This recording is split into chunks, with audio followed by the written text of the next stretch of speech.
It's V for vaccines on the Covid front, while in the US, Rudy Giuliani has a meltdown. There was a big snub at the Grammy Nominations, and are aliens sending us a message? First, the pandemic. The world has recorded more than 60 million infections and more than 40 million survivors. The US again recorded more than 2,000 deaths in 24 hours. Hong Kong is seeing a resurgence of cases, and the Education Bureau has decided to close kindergartens and P1 to P3 because of an outbreak of URTI, or as we like to call it, a case of the sniffles, to fully concentrate resources on COVID-19.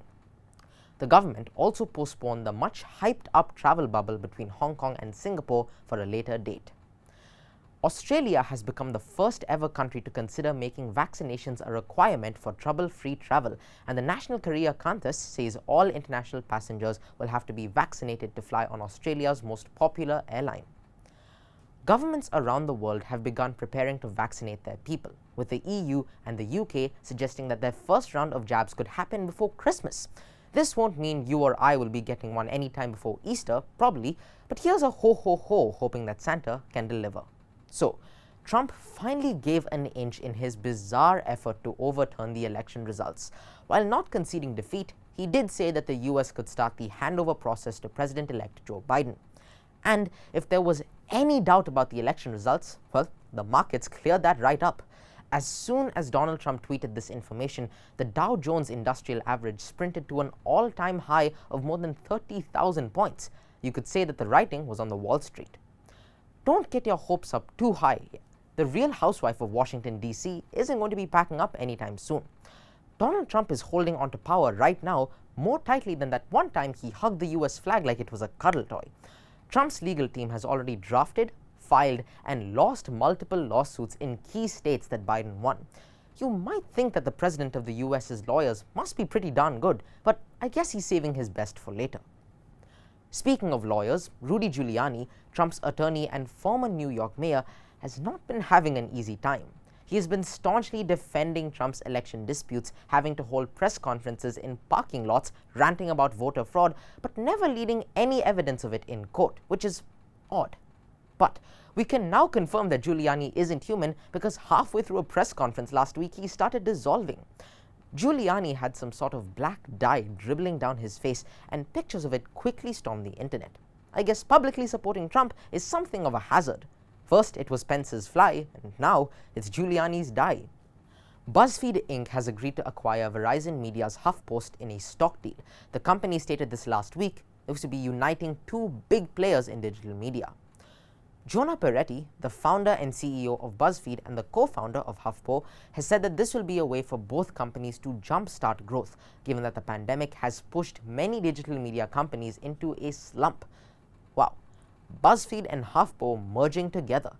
Don't be too surprised when HuffPo publishes a new article titled, "Take this test and we'll tell you what kind of social justice warrior you are." The 2020 Grammy Nominations were announced last week, and some people were happy, some were outraged. Many were overjoyed when Bangtan Boys, more commonly known as BTS, received their first ever nomination in the Best Pop Duo Group category. Members of the BTS army, their fan base, were quick to hop onto Twitter to indicate how thrilled they were at the group's success. The nominations were dominated by Beyoncé, Taylor Swift, and Dua Lipa. Beyoncé received 9 nominations, Taylor Swift received 6, and Dua Lipa received 3. Other top nominees include Roddy Ricch and Brittany Howard. So, what were the upsets? Well, there were some pretty unexpected snubs. Undoubtedly, the biggest was The Weeknd, who wasn't nominated for a single Grammy despite releasing the hit single Blinding Lights, which peaked at #1 on the charts in March, broke the record for the track which spent the most time in the top 5 on Billboard, and was released in an album that was multi-platinum. The Weeknd posted a cryptic message on Instagram which read, "You owe me, my fans, and the industry transparency." The post obviously being directed at the Grammys. I wonder who's going to be at this year's Grammys, or whether people will actually be present at all. Hopefully it won't be a situation where the awards need to have cardboard cutouts in the audience. American Music Awards. And now, to the US state of Utah, where a strange object has everyone guessing. Local officials were counting bighorn sheep from a helicopter when they found a metal monolith that no one seemed to have noticed before. And no, it doesn't seem to be a PS5.